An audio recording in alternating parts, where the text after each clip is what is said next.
Good evening, everyone, and thank you for celebrating Cerebral Palsy Awareness Day with us. We're excited to host our second collaborative discussion between CVI Now, related experts, and Cerebral Palsy Alliance Research Foundation, or CPARF for short. It's part of an ongoing series that highlights common conditions for people with CP. And I'm thrilled to build on the discussion we had about cerebral/cortical visual impairment last year. I'm Jocelyn Cohen, CPARF's Vice President of Programs and Operations. This event is closed caption enabled and I've turned on transcription. It's being recorded and it will be posted on our YouTube channels soon. For additional accessibility, I will share a visual description of myself. I'm a white woman with dark brown shoulder-length hair that's down and brown eyes. I'm wearing large teal glasses and a coral shirt with a light gray cardigan over it. There's a CPARF-related background behind me that has white and different hues of green, and sometimes I might look like my eyes are looking away from the screen or like they're rolling, but that's part of my cerebral palsy. In case this is your first online event with us, I'd like to tell you a bit about what CPARF does. Despite being the world's most common lifelong physical disability and affecting 18 million people worldwide, cerebral palsy is one of the most underfunded conditions. That's why CPARF is currently funding more than 30 research projects addressing adulthood, early detection and early intervention, chronic pain, technology, genomics, and other facets of cerebral palsy. We also run Remarkable US, the US-based disability tech startup accelerator that's part of the Global Remarkable Accelerator program. Through this work, we help bring affordable, life-changing technology one step closer to the people with disabilities who need it. We know that in addition to cerebral palsy, people with CP often have to navigate life with other disabilities and conditions too. And based on the huge response to our first event together, CPARF and CVI Now immediately knew that we wanted to facilitate another discussion to bring people together so that you can learn more about CVI, learn from people's experiences, and share your own. We've got some fantastic guests tonight: Rachel Bennett, CVI Now's director; Dr. Corinna Bauer, Director of Neuroimaging and Vision Science and Assistant Professor of Radiology at Harvard Medical School and Massachusetts General Hospital. She earned her PhD in Anatomy and Neurobiology and her Master's in Bioimaging from Boston University School of Medicine. And Dr. Karen Harpster, Associate Professor of Cincinnati Children's Hospital and the University of Cincinnati's Department of Pediatrics. She earned her master's degree in occupational therapy and PhD in rehabilitation science, both from The Ohio State University. Welcome, Rachel, Corinna, and Karen. We are so glad to have you. So in our inaugural CP and CVI conversation, we tackled many questions about CP and CVI, as the name suggests. So Corinna, for anyone who's just starting their CVI journey, can you share a quick explanation of what CVI is? Yeah, sure. First of all, thank you so much for the invitation, Jocelyn, for having myself and Karen and Rachel speak to you again about CVI. This is something that's really near and dear to all three of us, and so I hope that we can answer some of your questions tonight. So my visual description: I am a Caucasian woman. I have long dark hair, hazel eyes, and I have a burgundy sweater on. I have my background blurred because I'm at my home office, and so there's, I don't know, some like teal, white, and yellow blurriness behind me. So let's get to the question about what is CVI. So as Jocelyn mentioned, you might know it as cerebral or cortical visual impairment. So this is a condition that can impact your lower or higher order visual functions as a result of a brain injury, damage, or malfunctioning of the visual pathways and networks in the brain. So what does that mean? What do I mean by higher and lower order visual functions? So CVI can manifest differently in different people. So that means that some people might have challenges with reductions in the clarity of image, so acuity, contrast, sensitivity. They might have visual field restrictions, different eye movement disorders, as well as visual perceptual challenges. So things with visual attention might be difficult, visual motor integration, so using our vision to do motor activities, face and object recognition, motion perception, so on and so forth, might be challenging for different people to different extents. And I think it's important to recognize that these CVIs, or these visual impairments, um, tend to impact everyday use of vision when performing activities of daily living. So, yeah, in other words, CVI encompasses a spectrum of visual impairments. So it can occur in isolation, so CVI alone. It can occur with ocular conditions, and it can occur as part of other multiple or complex disorders related to brain functioning, like cerebral palsy. So much like cerebral palsy, when we think about CVI in the context of the ICF framework, or the International Classification of Functioning, Disability, and Health, it impacts multiple different domains. So body functions, structures, activities and participation, and environmental factors. So all those F words that Peter Rosenbaum often talks about. Thank you so much for sharing that, Corinna. I think it's a really good primer for folks who might not have a fuller understanding yet of what CVI is. And so, keeping the conversation going, Karen, can you explain what diagnostic overshadowing is and how it ups the average age of CVI diagnosis? So good evening or afternoon, depending on where you're joining us from. And thanks for the invitation to talk with everybody about CVI. It's one of my passion areas. And my visual description is I'm also a Caucasian woman with curly dark hair and brown eyes. I'm also wearing a maroon shirt, and my background is yellow, and it's a little bit blurred with a picture in the background. So diagnostic overshadowing first refers to when you have a patient or a child or an adult who have symptoms that are wrongly attributed to something that's already diagnosed. So if there's another condition, so if they're already diagnosed with CVI, then their symptoms might be misattributed to some other type of visual symptom or behavior that exists that's not a part of the CVI.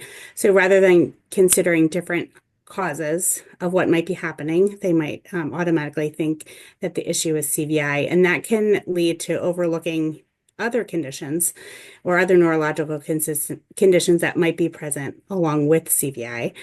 And so what might happen is that when a new visual symptom might come up attributed to CVI, there might not be further investigation or assessment to figure out what else could potentially going on, or a behavior that might happen, or maybe even a learning difficulty that could come up, and they might think it could be potentially due to CVI, but there might be something else going on, some other kind of developmental condition or cognitive issue that's going on. And that can result in either a delayed or misdiagnosis of something else. And so we might be thinking it's CVI, but it could be something like ADHD or autism or cognitive delay or something like that. That's really helpful to hear. And it's interesting because there's a parallel of sorts with cerebral palsy itself. Depending on someone's understanding of their CP or their child CP, they might attribute a bunch of things to the cerebral palsy, but it might be an additional condition that would benefit from other interventions, and they're missing out on it unless or until someone really calls it out and says, nope, that's something separate. That's not just the disability that you're already diagnosed with. So I see a lot of parallels there.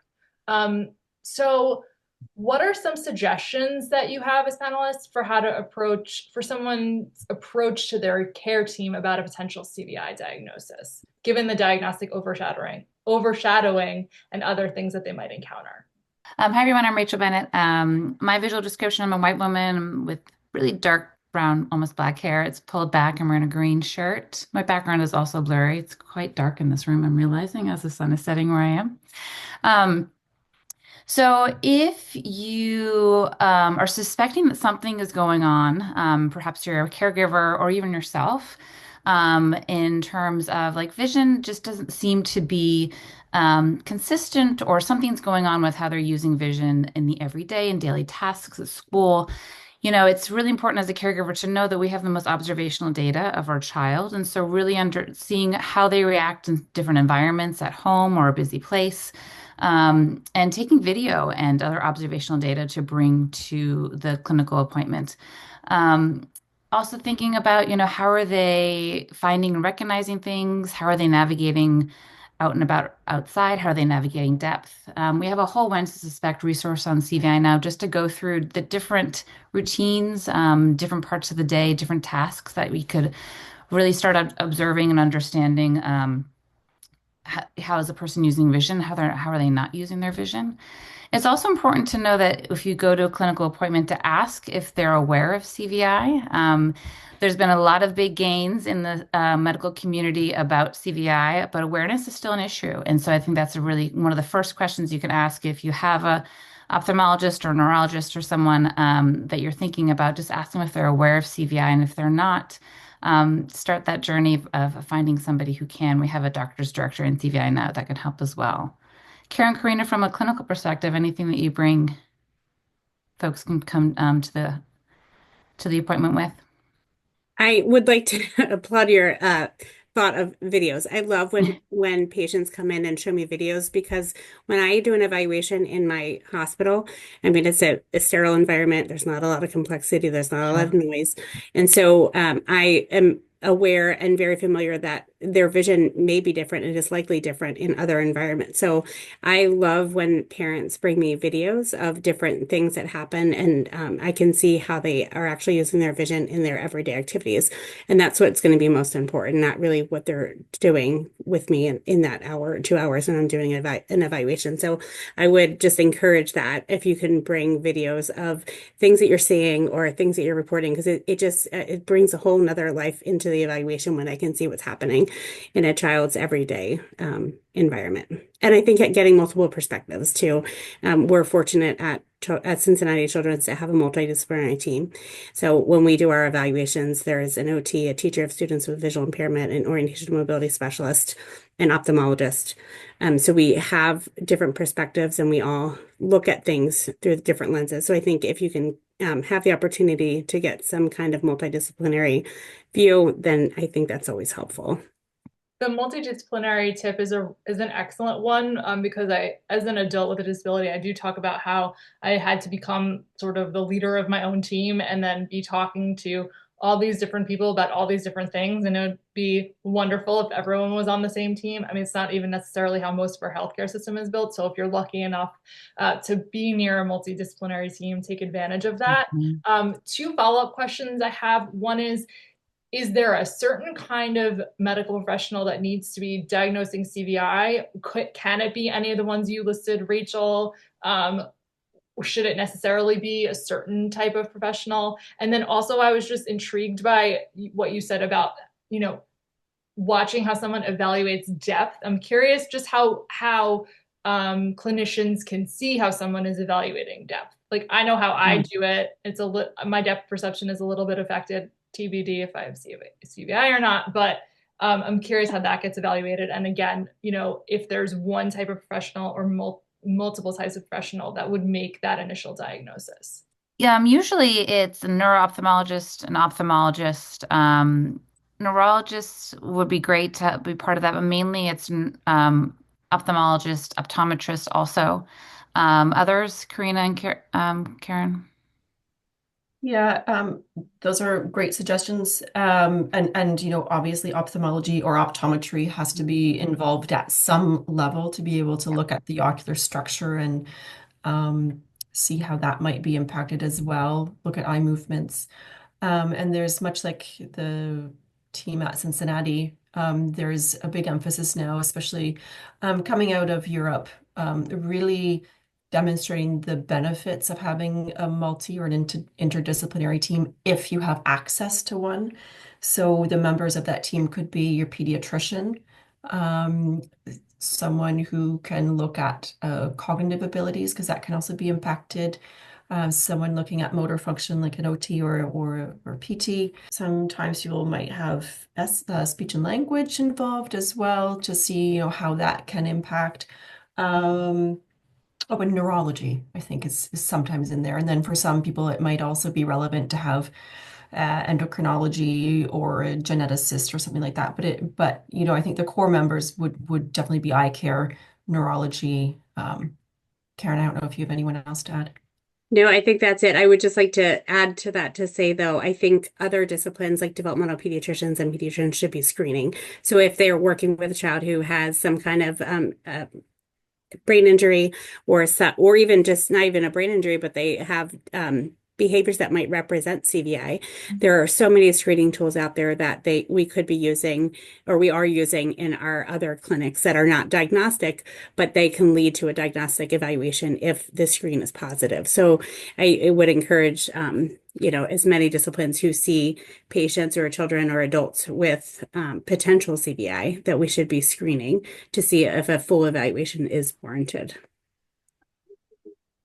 That's helpful information. And then just the question about how you can evaluate how someone else is evaluating depth in their space. Like, what is something that a parent and caregiver can look out for? How can you tell that might be an issue for somebody? So one thing that we look for is like in our clinics is what, we do several things, but we kind of look for if they're reaching for something, or are they overreaching or underreaching? That's a big sign. Or we purposely will have potentially things like mats to step over or things. And you can kind of see how they, are they feeling for that, the rise in the step or the fall in the step. So you can kind of see, like, look for some body or some behaviors with their body to see if they are aware of how far or close or big things are, and are they reaching or stepping in a way that they're unsure. And that can be a way that you can look at that. That's really helpful information. Thank you so much. So, can you share some assistive technology suggestions, like apps and other recommendations to help with school and community access? I mean, we were just talking about kind of watching how kids, but also it would be adults too, are navigating their environment. So what are some technologies and apps that you'd recommend people use to help them do so?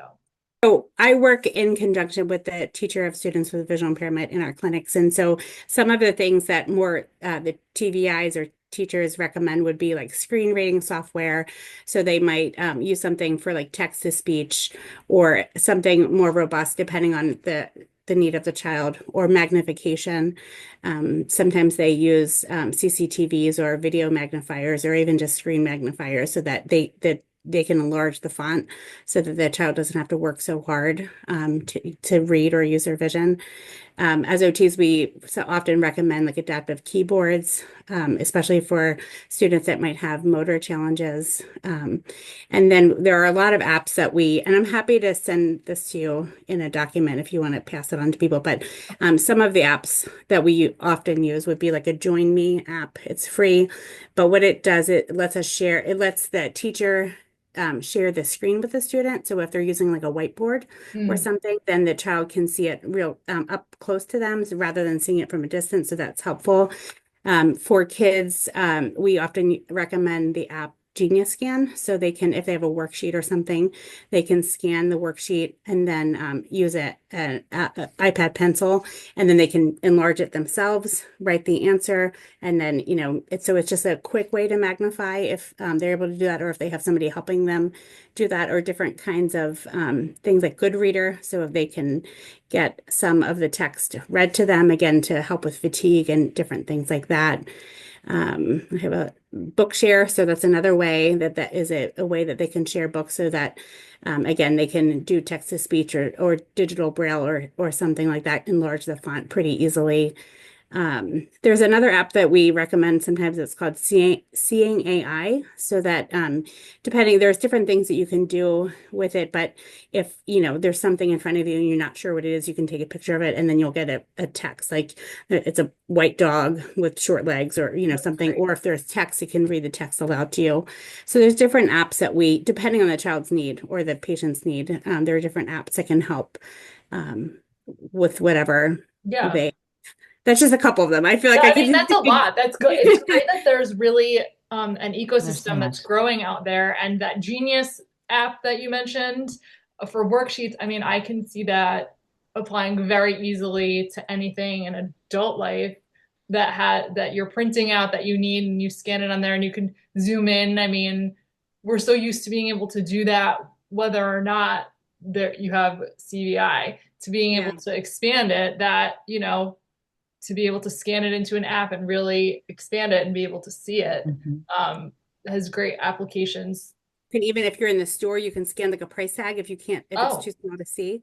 And it helps with things like that, cool, too. So practicality in like stores can be helpful. Yeah. Rachel. Sorry, Rachel.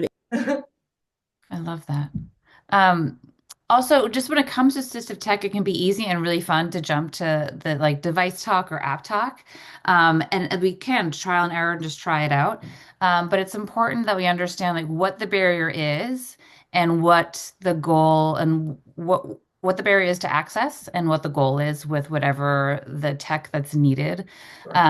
In the school system, there are assistive technology specialists who can do a whole AT evaluation to understand what these barriers are, and to really look at the environment, to look at the student's strengths and skills, and then start some trial and error process with data collection to see what tools can be used. And also, when we think of assistive tech, it's also low tech, like a slant Yes. board or a straw is technically assistive technology, which is really cool if you think about it. So it's a whole wide spectrum to think about the whole diverse toolbox that we can put in front of our kids. But we are really grateful to live in an age of technology that keeps innovating by the second. So I Yes, I love that mean, list that you shared, glasses are Karen. assistive technology in and of themselves. Say it Glasses, again. glasses, actual Glasses are technically assistive eyeglasses. tech, right? I think so. Yes. So, going all across the tech spectrum from the lowest tech to the highest tech. And again, the technologies you're talking about are applicable for kids, and then pieces of them are applicable for adults. So just, is there anything that jumps out to anyone on the panel about that could be specifically helpful for adults with CVI, especially maybe as if Mm, someone is getting a late diagnosis, mm.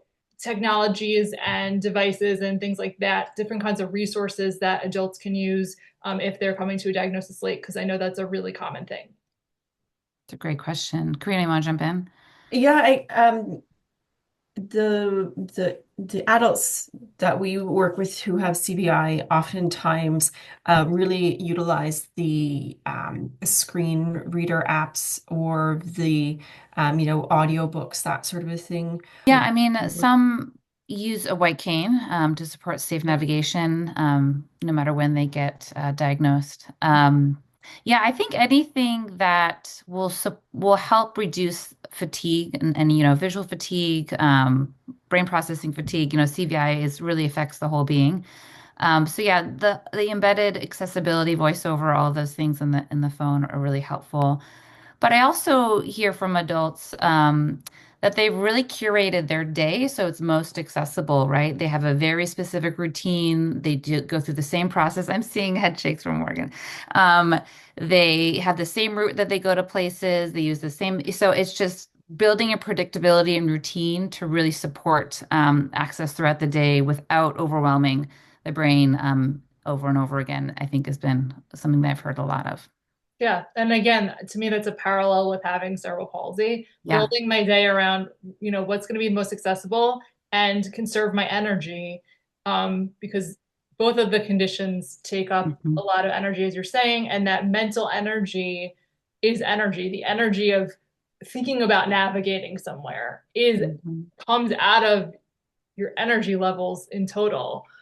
So if you have both CP and CVI, or you have a loved one with both of those things, it's really something to keep in mind, making sure that in addition to creating these accessible paths and accessible days as much as you can, making sure that you account for having the proper amount of rest time, Mhm.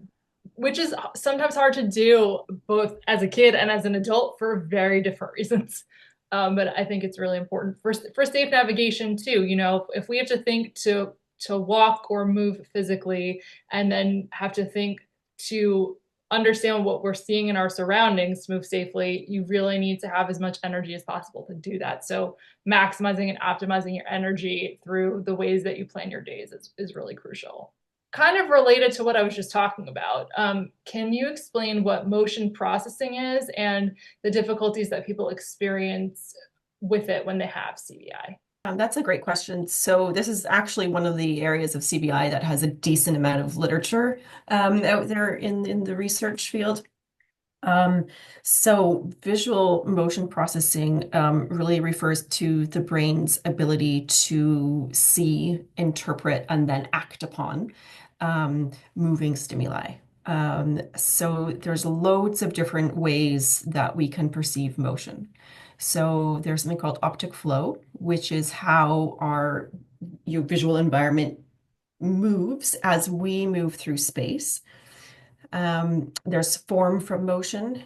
You can orient to motion. So let's say you see, a bird outside your window and you immediately, go to look at it and see, wait, what was that?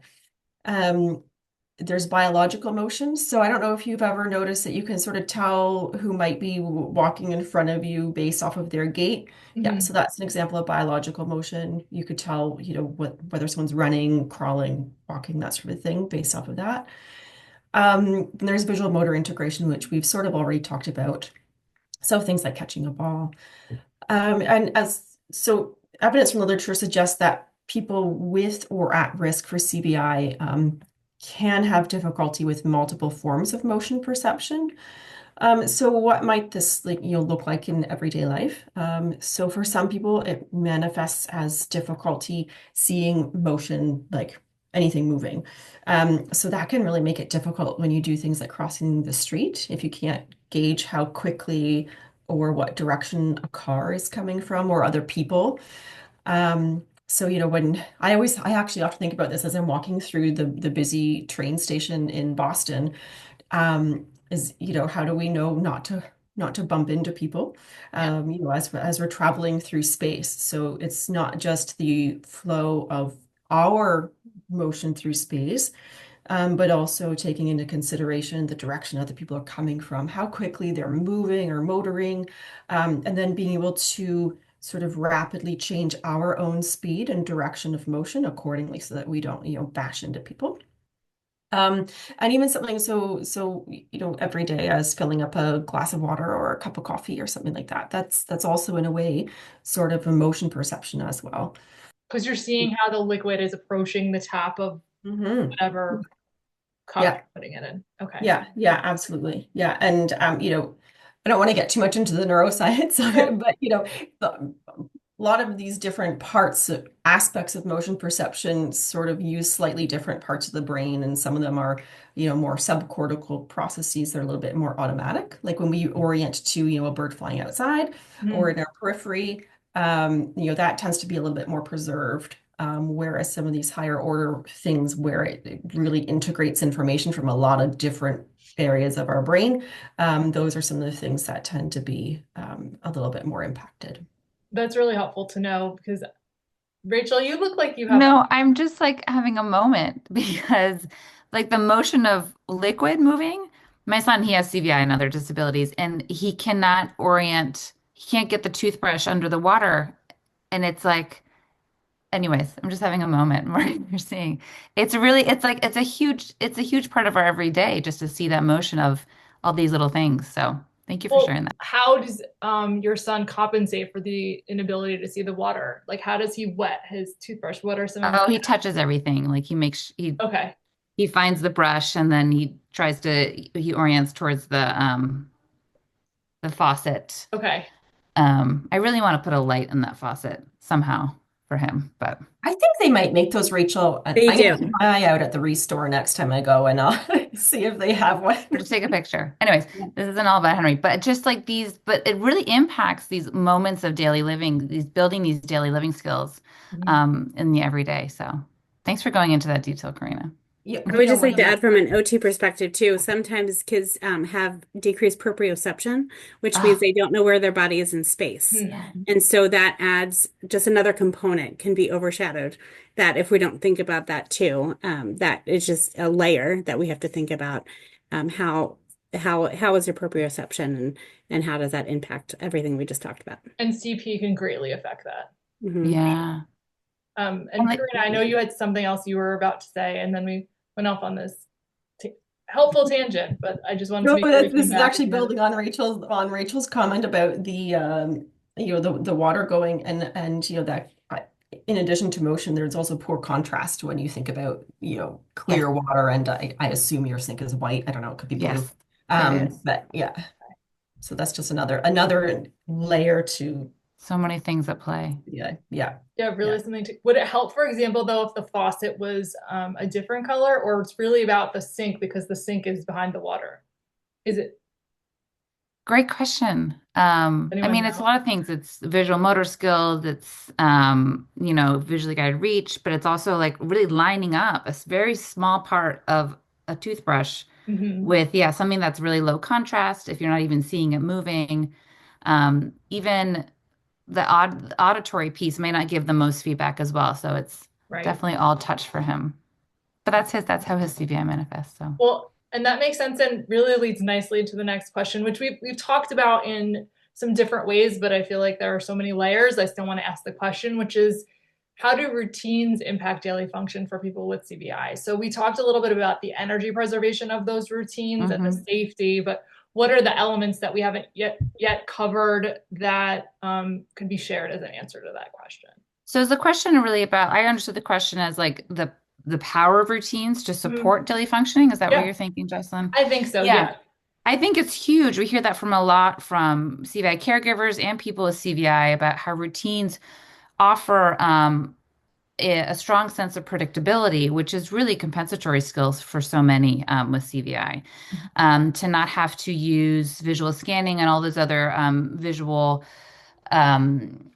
um, visual skills to be able to know that, okay, the my glasses are always going to be on this blue, silicone dot.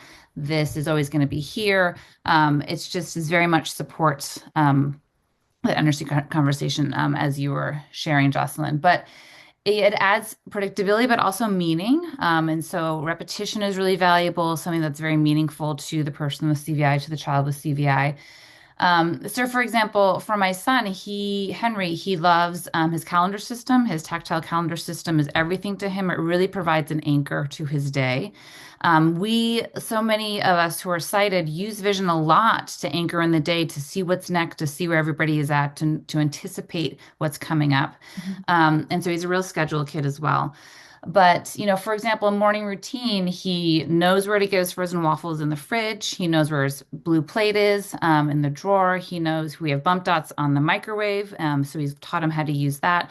And so uses that routine over and over again. And so within this routine that's so familiar, we can then start building other skills, like using utensils, um, or help, filling up a water cup, for example, which is going to be difficult because you can't see the motion of it.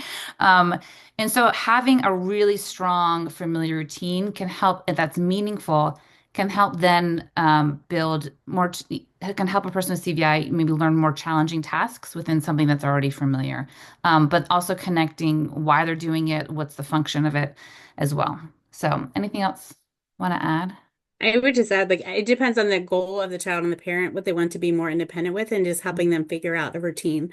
So, I guess just another example to add to what Rachel said, if you have a teenager and they want to be more independent with dressing, can we have Mhm. them pick their outfit out the night before and put them in a certain way so that they don't have to, that's not a thing that they have to think really hard and use their vision a lot for, to reserve that vision for later in the day, or, Mhm. a younger child who might knock over her glass all the time because she just has to work really hard. Can we put it in the same spot every day so that, again, you take some of that, um, you just make it more routine so they don't have to think so hard about it. It becomes routine. So I think it's just thinking about what do you want to be more independent with, and then how can we build up a routine to help you get there. And do Mhm. you find as you're building routines, especially with young people, but I'm curious also your experience in doing so with again adults with later diagnoses, if you have it, that once you build a certain kind of routine and then a person gains confidence in their ability to complete that routine, are they then more likely to be open to other routines? Like, is it that you have to get a foundational one first and then it makes someone more confident and more able to participate, or is it a different kind of dynamic? I think building All that of them. initial routine is always going to help build more Yeah. routines. I mean, I love my routine. Me Gets too. me going, we all really rely on it because it's wild out there, right? And so, but I think even more so for somebody with CVI or any other type of disability where that routine is really going to make sure that they can get through the whole day, Yeah. in a really meaningful way and be okay, and be Yeah. healthy. Yeah, totally understand. So our next question, it kind of goes to the being okay piece of the answer you just finished saying, which is, can you explain how CVI impacts the way people see gaps and lines and other obstacles in daily life? And either in addition to, or just a little bit deeper on what we've talked about, what they can do to negotiate these obstacles, and how CVI affects someone's understanding of objects and images. And then it's a compound question, but given that cerebral palsy represents additional challenges to negotiating obstacles, what advice would you share with people who have both diagnoses or families who are caring for loved ones with dual diagnoses?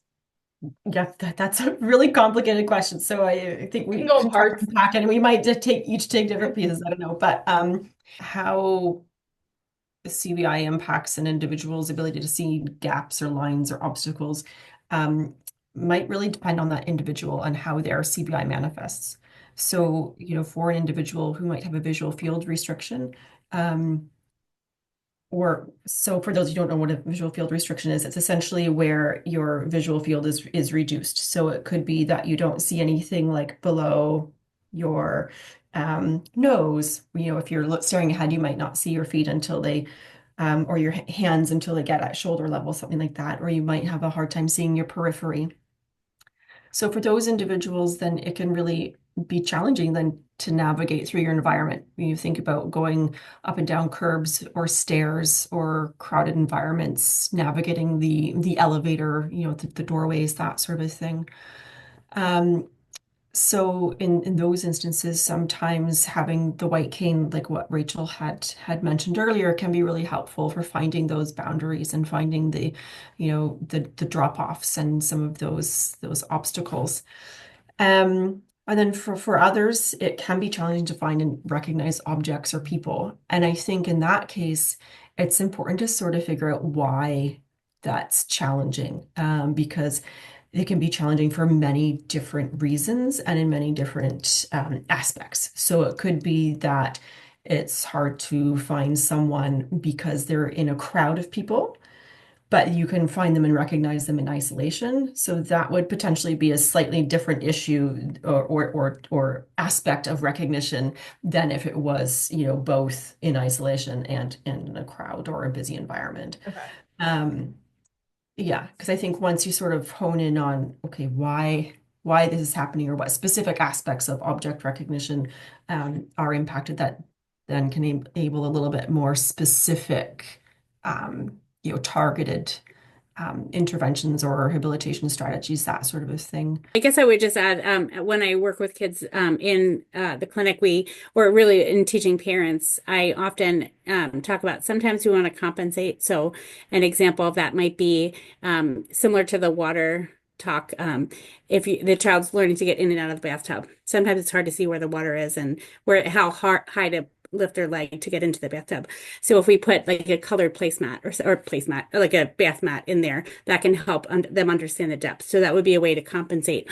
But then other things, and that's easy because it's your house, right? But then if we're wanting them to be safe in the community, we might have them do something. They're walking with their parent, and we might say, okay, let's play a game. When you see a curb coming up, say this funny word or raise your hand or something, so that you're helping them learn to understand when the curve is coming up, because you might not always be there with them.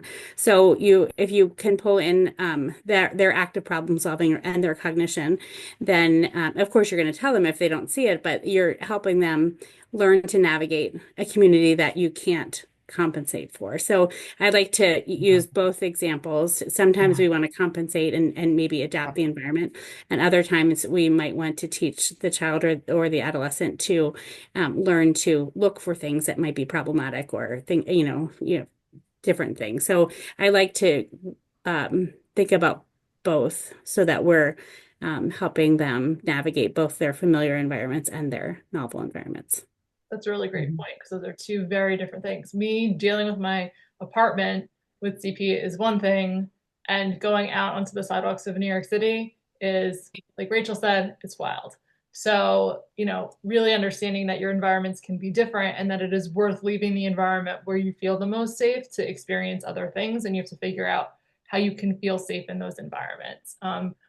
Rachel, it it looks like you might want to say something, and then I had a follow-up question once you're. No, I think some things to observe also if you're wondering if this is impacting and it is somebody you know.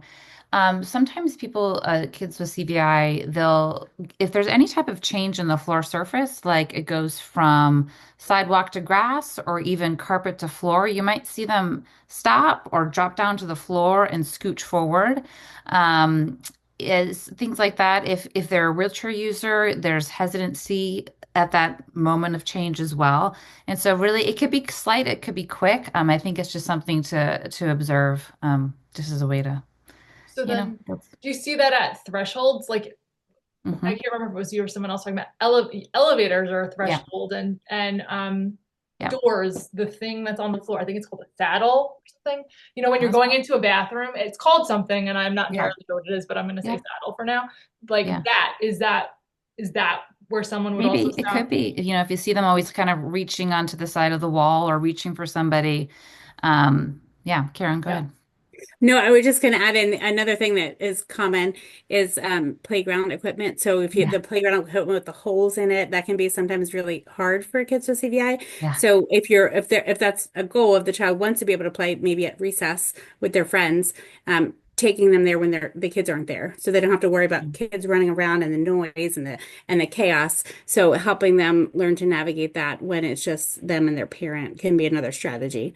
Mhm. Um, and so they can feel more confident at a time during recess or something like that and work up towards that. But I think that's another thing that we hear a lot is playground equipment is often really hard for kids. Yeah. Mhm. I love the idea of pre-planning and pre-visiting, and I do that as much as I can also, just Mm. so because the uncertainty of a situation makes me nervous sometimes with Mm. my physical abilities. And so the more I can, whether I'm able to visit somewhere or at least look up the information and find it for myself and know, okay, like these are the right entrances to go in because they're the most accessible or they're going to have Mm. the least amount of obstacles. Like I want to gather that information before I go. And so, building on that experience as someone who probably does not have CVI, but just has a little bit of depth perception issues, but does have CP, and knowing how my CP affects me, like what are some of your suggestions as to how to either share information with parents and caregivers of kids who have the dual diagnoses? Like, are there other kinds of tips and tricks you'd give them? I'm thinking about how much brain power it takes me if I try to use a cane. Um, and that it would then take me that much more brain power to use the white cane if I had CVI, and Mm. how that would then affect my physical navigation speed and ability. So if there are other, insights or thoughts about this, I'd love to hear them, I'm sure. The audience that's both here and then watching this later on YouTube would too. It's a big question, I know. It's a big question. It's so individual. I think that's where my hesitation comes from. Sure. The first thing that comes to mind is supportive positioning during, challenging tasks, learning tasks. If, visual skills are being used is going to really be helpful for the person, the individual who needs that support with their motor and physical positioning. What do you Karen? mean by supportive positioning? Like, what are some examples of that? So like they're in maybe it's their preferred wheelchair, if it's a seat that allows them to access something in their most accessible visual field, for example, upper right. So maybe there's a slant board, maybe they're, at a table, their feet are on the ground, if maybe they need a pillow in the back. Whatever it is for the body to be okay and not have to use extra energy just to be, I think is gonna be helpful. Makes sense. Karen, I'm looking at you as an OT, I feel like. Well, you know what? My internet blipped out for a minute. I missed the middle of the question. Can you Oh, repeat the question? sure. The middle of the question was basically, when you have both CP and CVI, and if you have to use, for example, the white cane, it's going to take up some of the energy that you use to Mhm. move. So when I've tried to use just a regular cane to see if it would help me in certain situations, I walk really slowly and hunched in a way that I do not when I don't use the cane, and it made me feel off balance. And Mm. so I'm curious how you handle when someone has the additional, mobility issue of CP on top of CVI and maybe needs that white cane or needs something else to sort of signify to the outside world that their vision is affected. And any other, insights you might have on how to handle both talking with a parent and or caregiver of a young person with CVI, and maybe someone with CP who's getting a later diagnosis because everything was just attributed to their CP and it was overshadowed, as we were talking about earlier. Like any tips for people who have the dual diagnosis or who are caring for people who do? Yeah, so this is where I honestly would refer to my orientation and mobility specialist, who this is what they do. This is their bread and butter. Okay. So I think I would pull them into the discussion and really use them as a background. I don't, so I don't really deal with the mobility and the cane issues, and Got it. I would refer to I would say if this is an issue for somebody, I would see if you can access an orientation and mobility specialist, because this is their bread and butter. Okay. And what kinds of facilities are orientation and mobility specialists usually based in? So a lot of times they're in schools, but there's also, and they work in the community. So like when I say schools, it's not just school, it's in the community. We have one at our hospital. She's also at what's called Clovernook Center for the Blind. So she works in multiple different places, but they would be a lot of the places where I know where they're at, like blind centers, schools, and then some hospitals. Okay. And yeah, Rachel, do you have some of the information as well on your website so that we can maybe point people to the resources and the notes for the video when we post it? Yeah, we have a whole CVI and O&M series as well. Perfect. Yeah. That's great. But I think it's also bring in a physical therapist as well if there's that person's on the team to support, understand, what optimal supports are needed for safety and also energy conservation. Yeah. There's so it's also individual, but I think it's just knowing that they interact all the time, at all times. So it's not one or the other, right? No, safety relies on the amount of energy you have. Yes. Period. Yeah. So anything that's taking away from that is gonna lower your safety level. We've talked about a lot of different things, and we have about 9 minutes left or so. So I'm gonna take a hard left out of the kinds of conversations we've been having for a bit and just ask a little bit about CVI screening for really young children. So how can it be screened in young babies or young children who are less than 2 years old? And that was a submitted question from our registrant. I can start. So there are different screeners that are available, and some are direct administration. So there's the Ricci scale. I don't know if that's the official name, Corinna. You might know, but it can be administered to babies, and it has, I think, 9 items, and they can get a good feel for a child's functional vision with that.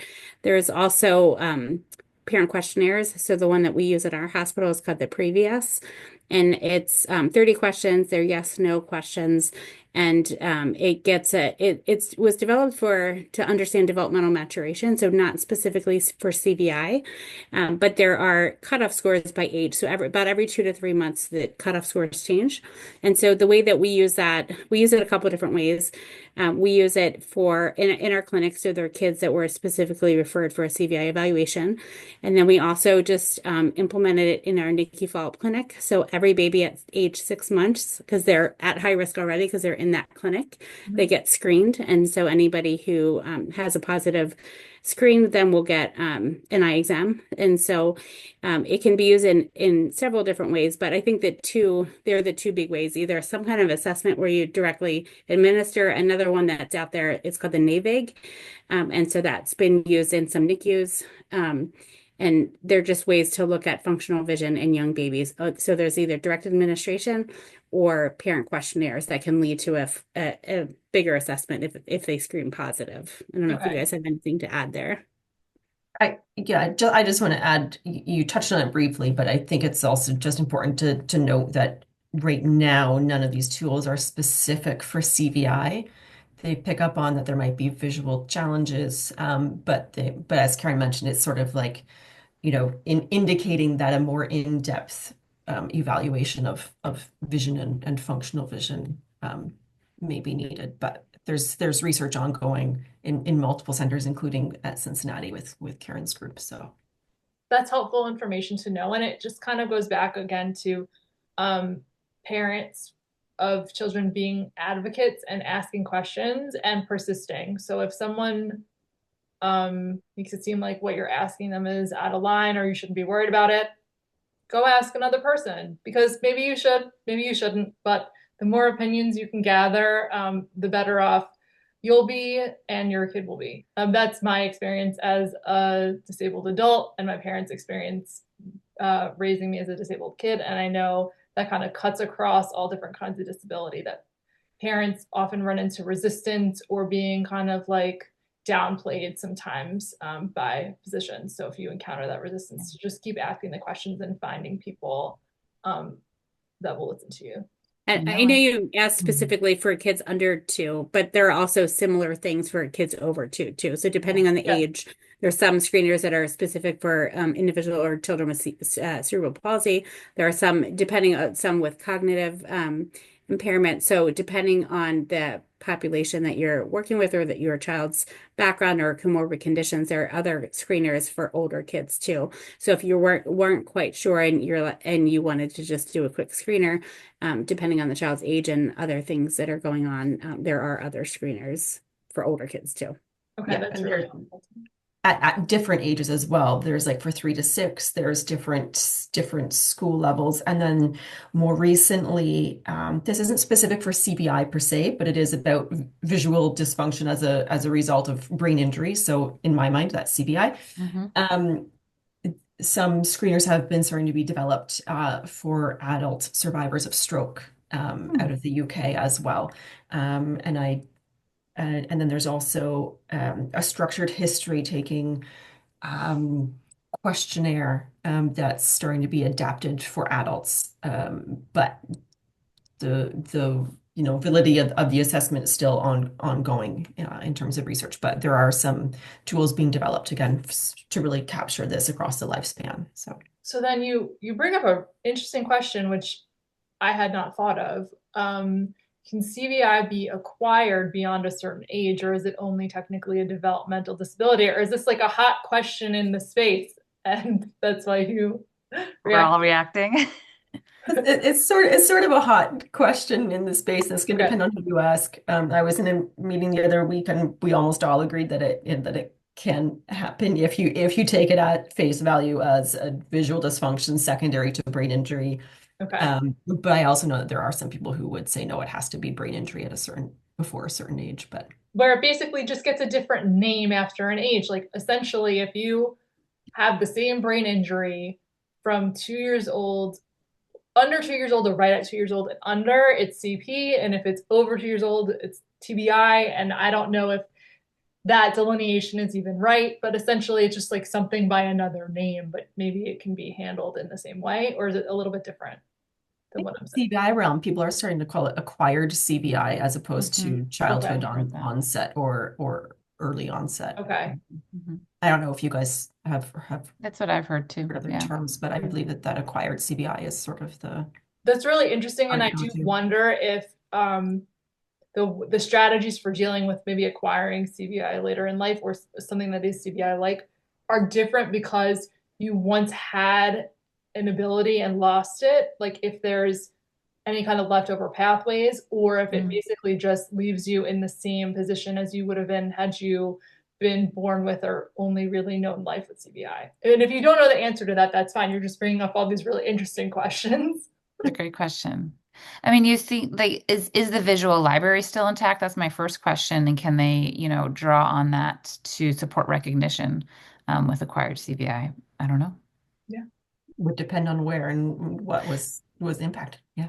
I am so fascinated by this. I want to go kind of, read about it somewhere or have a side conversation with you all. We only have a few minutes left. So there's a lot that we didn't get to. So maybe we'll do another one of these in a few months. We have several questions that we didn't get to. And I just want to say that, I really appreciate you, Rachel, Corinna, and Karen, for taking all this time tonight, answering these questions so in depth.